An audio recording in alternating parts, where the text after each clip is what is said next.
Hello kids, today we are going to do question answer or प्रश्न अभ्यास for the chapter diary का एक पन्ना. So let's start. I will explain the question answers in English and the answers as well. Question number 1.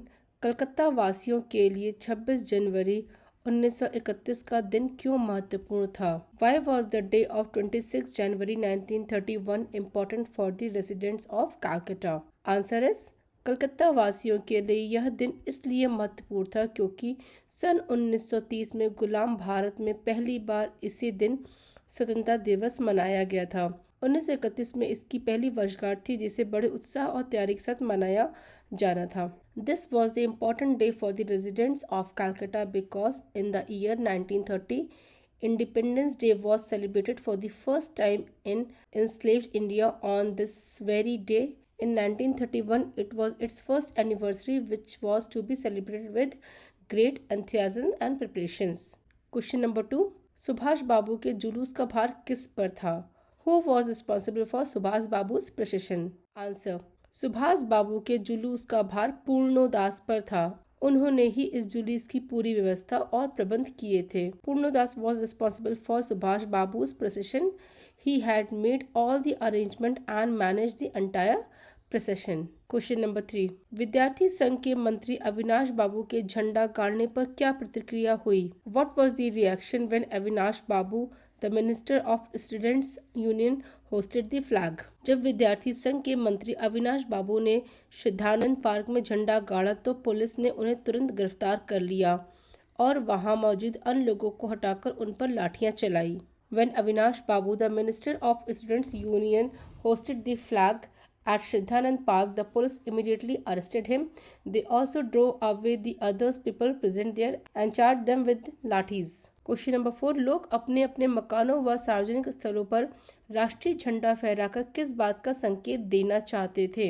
What did people want to indicate by hosting the national flag on their houses at public places? लोग झंडा फहराकर यह संकेत देना चाहते थे कि वे British शासन को चुनौती दे रहे हैं, वे पूरी तरह स्वतंत्र हैं और उनमें देश के प्रति अगाध प्रेम और स्वाभिमान है. By hosting the national flag, people want to indicate that they were challenging British rule, that they considered themselves completely independent, and that they had deep love and self-respect for their country. Question number 5. Police ने बड़े बड़े पार्कों तथा मैदानों को क्यों घेर लिया था? Why had the police surrounded the large parks and grounds? Police ने पार्कों तथा मैदानों को इसलिए घेर लिया था ताकि लोग वहां एकत्रित होकर राष्ट्रीय झंडा न फहरा सकें और स्वतंत्रता दिवस के उपलक्ष्य में होने वाले जनसभाओं को रोका जा सके. The police has surrounded the parks and grounds to prevent people from gathering there, hosting the national flag and holding public meets on the occasion of Independence Day. निम्नलिखित प्रश्नों के उत्तर 25 से 30 शब्दों में लिखें. Now we have to give answers in 25 to 30 words. Question number 1. 26 जनवरी 1931 के दिन को अमर बनाने के लिए क्या क्या तैयारियां की गई थी? What preparations were made to make the day of 26 January 1931 memorable? Answer. 26 जनवरी 1931 को स्वतंत्रता दिवस के रूप में मनाने के लिए कलकत्ता के मकानों पर राष्ट्रीय ध्वज फहराया गया और उन्हें सजाया गया. लोगों ने जगह जगह सभाएं की और बड़े पैमाने पर जुलूस निकालने की योजना बनाई.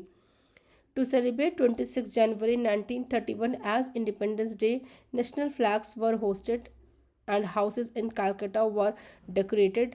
People organized meetings at different places and planned to take out large processions. Question number 2. आज जो बात थी वह निराली थी.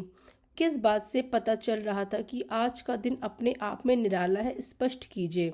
What was special today was unique. What showed that this day was unique in itself? Explain clearly. Answer.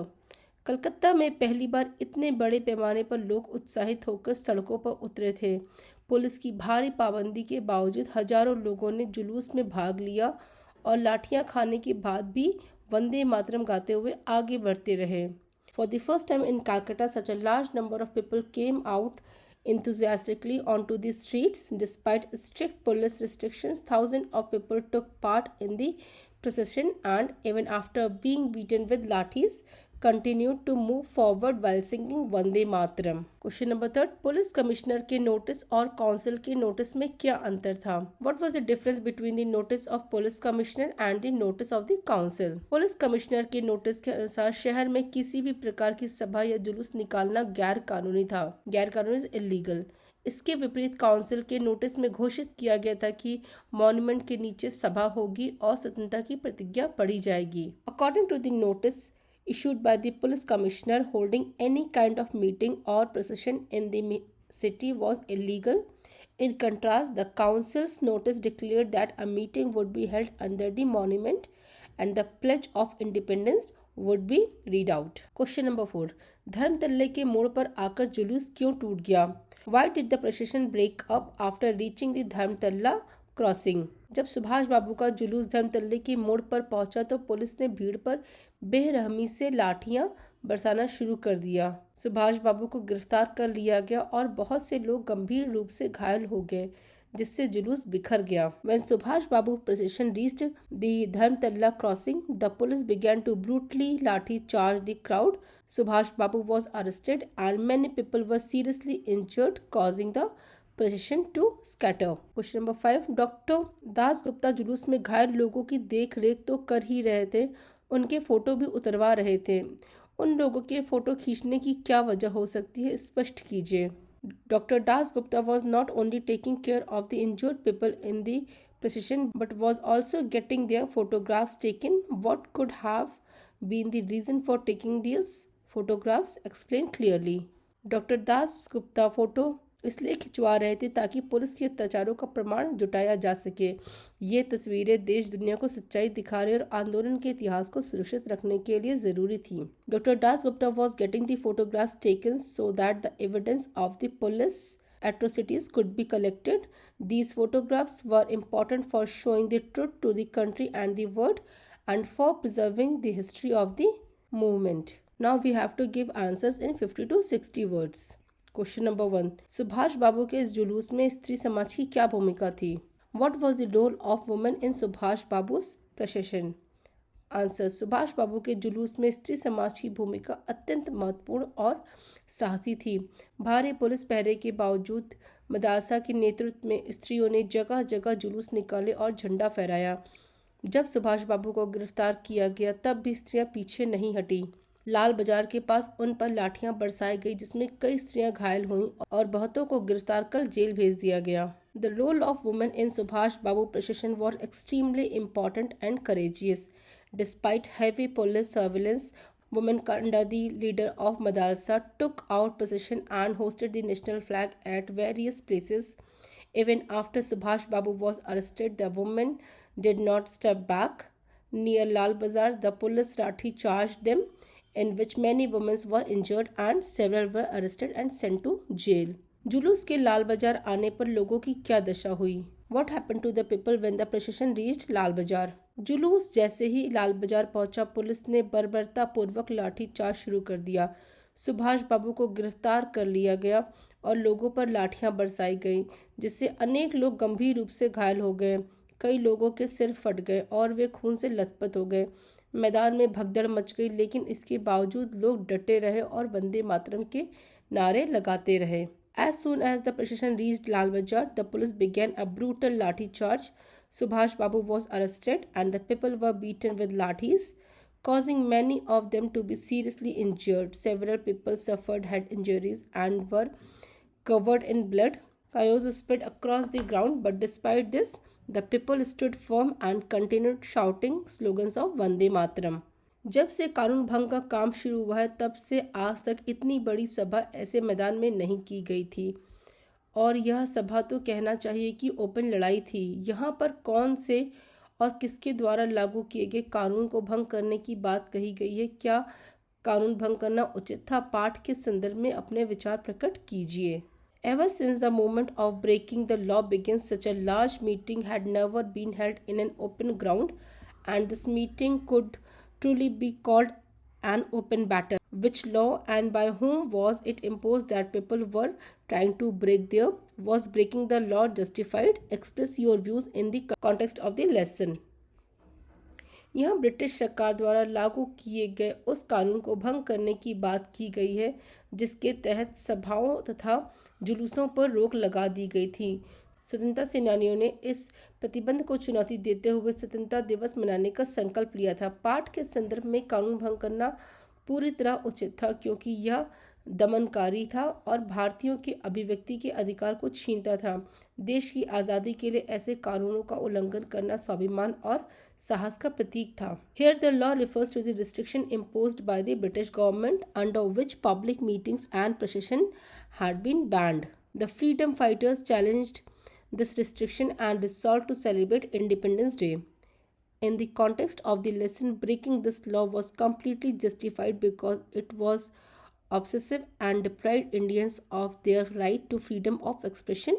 Violating such laws for the country's independence was a symbol of self-respect and courage. बहुत से लोग घायल हुए, बहुतों को lockup में रखा गया, बहुत सी स्त्रियां जेल गई, फिर भी इस दिन को अपूर्व बताया गया। आपके विचार में यह अपूर्व क्यों है? अपने शब्दों में लिखिए। Many people were injured, many were kept in the lockups, and many women went to jail. Yet this day has been described as extraordinary. In your opinion, why was all this extraordinary? Write in your own words. 26 जनवरी 1931 का यह दिन अपूर्व इसलिए है क्योंकि कलकत्ता के नाम पर जो कलंक था कि यहाँ काम नहीं हो रहा है वह धुल गया।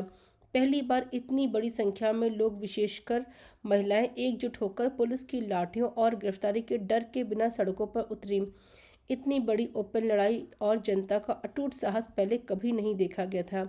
यह दिन भारतीय स्वतंत्रता संग्राम के प्रति अटूट निष्ठा और एकता का प्रमाण था।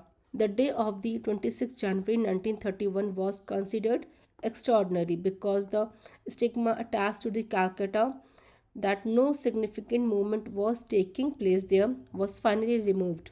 For the first time, such a large number of people, especially women, came together and took to the streets without fear of police lathi charge or arrest. Never before had such a massive open battle and such unwavering courage of people been witnessed. This day became a symbol of the people's strong unity and deep dedications to India's freedom struggle. Now we have to elaborate the sentences. आज तो जो कुछ हुआ वह अपूर्व हुआ है। बंगाल के नाम या कलकत्ता के नाम पर कलंक था कि यहाँ काम नहीं हो रहा, वह आज बहुत अंश में धुल गया है। What happened today was truly extraordinary. The stigma attached to the Bengal or Calcutta that no work was being done here was to a great extent washed away today. The meaning of this sentence is in Hindi, आशय। आशय is meaning. लेखक का कहना है कि 26 जनवरी 1931 को स्वतंत्रता दिवस मनाने के लिए कलकत्ता के लोगों ने जो उत्साह और साहस दिखाया वह अभूतपूर्व था।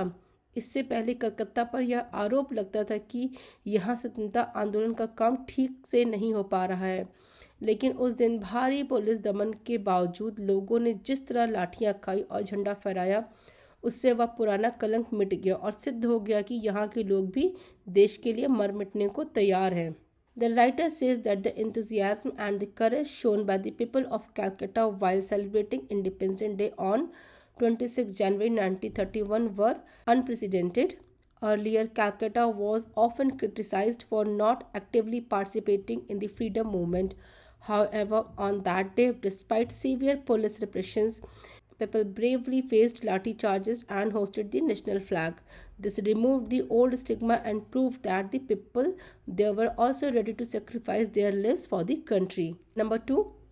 खुला चैलेंज देकर ऐसी सभा पहले नहीं की गई थी. Such a meeting had never been held before by giving an open challenge. The explanation for this line is in Hindi. उस दिन के आंदोलन की सबसे बड़ी विशेषता यह थी कि पूरी तरह से खुला चैलेंज, चुनौती देकर आयोजित किया गया था। पुलिस कमिश्नर ने नोटिस निकाला था कि कोई भी सभा नहीं होगी, जो इसमें भाग लेगा उसे दोषी माना जाएगा। इसके विपरीत काउंसिल ने नोटिस जारी किया कि मॉन्यूमेंट के नीचे ठीक 4:24 बजे सभा होगी और झंडा फहराया जाएगा।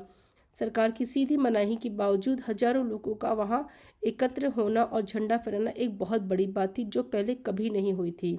The greatest feature of that day's movement was it was organized as a completely open challenge to the authorities. The police commissioner had issued a notice declaring that no public meeting would be allowed and that anyone take part in it would be considered guilty. In contrast, the council issued a notice announcing that a meeting would be held under the monument exactly at 4:24 p.m. and that the national flag would be hosted there. Despite the direct prohibition by the government, thousands of people gathered there and hosted the flag. This was a remarkable event that never happened before. In this, we have to make saral vakya from these sentences. So first I will explain what is the different types of vakya. First is सरल वाक्य. जिन वाक्यों में केवल एक ही मुख्य क्रिया और एक ही उद्देश्य होता है उन्हें सरल वाक्य कहते हैं.